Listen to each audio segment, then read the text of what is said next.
But the sick, twisted thing about this whole thing is not just that this person chooses to be a homosexual, right? But it's because this individual is claiming that Islam allows this. He's claiming that Islam allows this. That within itself is kufr and apostasy. To say something that Islam clearly prohibits from the major sins. The ulama who wrote books concerning al-kaba'ir, the major sins, they've all agreed unanimously. There's not a Muslim, hatta ahl al-bid'ah, even the people of innovation, the Sufis and the Shia, the Rafidah, don't even accept them. On paper. Who knows what they do behind closed doors? But in their books, they don't accept it. Even the innovators, people whose innovation has caused them to leave Islam, agree with the people of Islam and the people of the Sunnah that this sin is prohibited. It's an act of abomination with Allah subhanahu wa ta'ala, with His prophets, His messengers, His angels, with humanity. With humanity. You don't have to be a religious person to think that there's something wrong with this. So if somebody falls into that sin and this is their thing, that's up between them and Allah subhanahu wa ta'ala. But it becomes disgraceful and horrific when a person tries to make it seem like this is okay in Islam. If the person would have said, this is what I'm struggling with, this is a fitna for me, I've been tested with this and I'm trying to fight it, it's one thing. We'll ask Allah subhanahu wa ta'ala to guide that person. Right? We may not feel comfortable around him, but we'll ask Allah subhanahu wa ta'ala to guide that person. When a person tries to take the book of Allah and misconstrue it, and just when I thought I saw everything, another gay imam came out. And he actually tried to defend his position with the book of Allah. And he said that when Allah subhanahu wa ta'ala abolished homosexuality in the time of Lut, that what he really was abolishing was male-to-male rape. Not that he was abolishing homosexuality, but that he was abolishing male-to-male rape, meaning that if two men consent to the action, then it's not haram. He didn't even say it was makruh. He said, okay, and that they can marry. And he talked about how he tried to stop it and tried to fight it, and he tried marriage, and none of those things worked. I don't believe that. And those of you who've been with a woman know he's lying. He's lying. There's no way possible. You can enjoy a woman and then say, you know what? See what a dude is like. It's impossible. It's a lie. I don't believe it. I don't care what science, nothing. Nobody can prove to me that a human being, this is a natural desire. It is a lie. The only way somebody will be able to prove that to me is that it was in the book of Allah and the sunnah of the Prophet sallallahu alaihi wasallam. And wallahi, tallahi wa billahi, it's not there. So that's a lie. Shaitan whispers to the human being, and the human being has a choice to either obey him or disobey him. Those who obey him get disgraced by Allah subhanahu wa ta'ala. And those who obey Allah subhanahu wa ta'ala get raised up by Allah subhanahu wa ta'ala. The people who obey Shaitan, his awliya, they get destroyed and humiliated by Allah subhanahu wa ta'ala. And those people who obey Allah subhanahu wa ta'ala, Allah raised them up. The believers get raised up, barakallahu fikum. Yarfa'illahu alladhina amanu minkum. The believers get raised up. وَمَنْ يُطِعِ اللَّهَ وَرَسُولَهُ فَقَدْ فَازَ فَوْزًا عَظِيمًا. Whoever obeys Allah and His Messenger sallallahu alayhi wa sallam has received a tremendous success.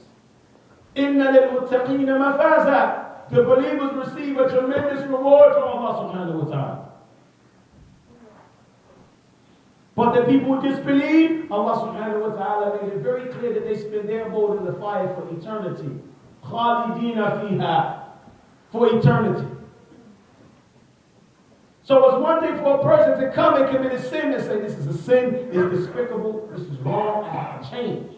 Be patient with him. And ask Allah subhanahu wa ta'ala to forgive him.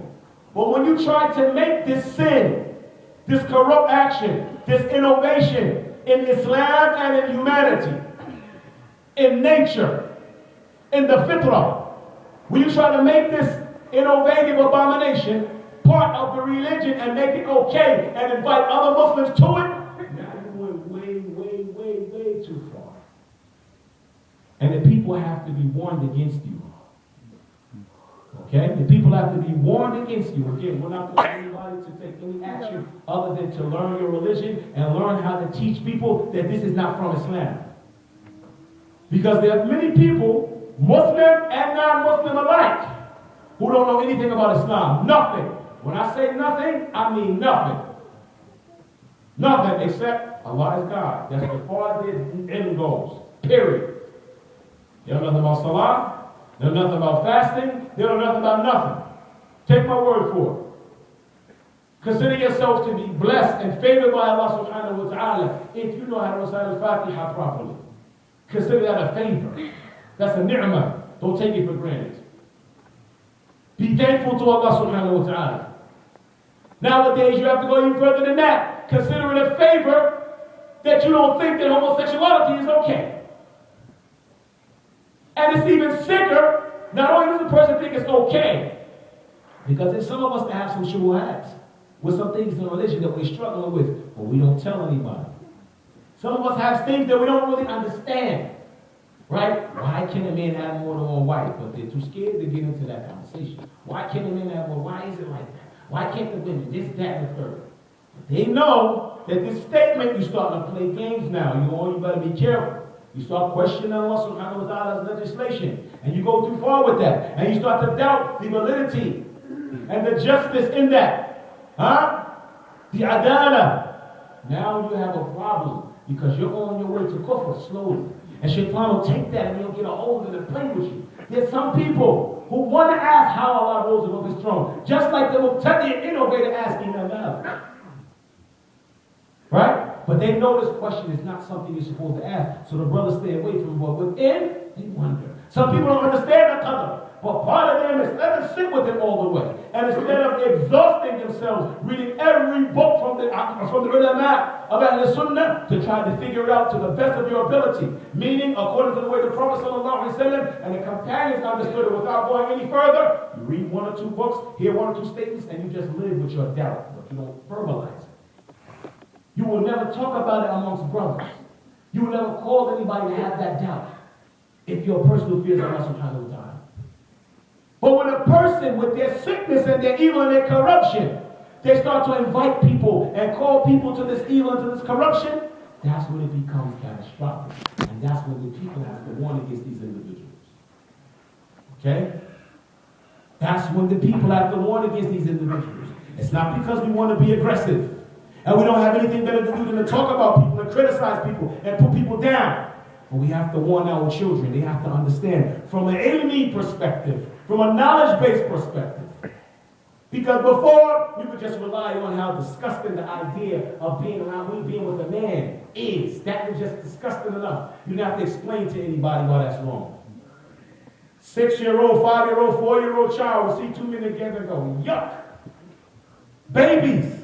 Something in them. Now, you have to explain to them how so-and-so at the park, why he got two daddies. That's what they say. It's big. Political world split up over it. Some of them say it's abomination, some of them say it's not. Husband and wife argue. One husband says no, wife says I believe. If two people love each other, it doesn't make a difference. Huh? What about the people that want to use heroin and sell heroin? Why can't they sell heroin? Because you said it's wrong? They believe that the two people want to sit in the alleyway and use heroin to get high, then it's okay. You should let them do it. What they do? Serial killer. He said he thinks this is a good thing. He's purifying the earth. Serial killers, what they say. You sit a serial killer down, you'll think he's the sanest person in the world. Until you start asking him why did he kill people. Then he'll start justifying. He was cleansing the earth of impurities. And he'll bring a verse from the Bible explaining to you why it should be done.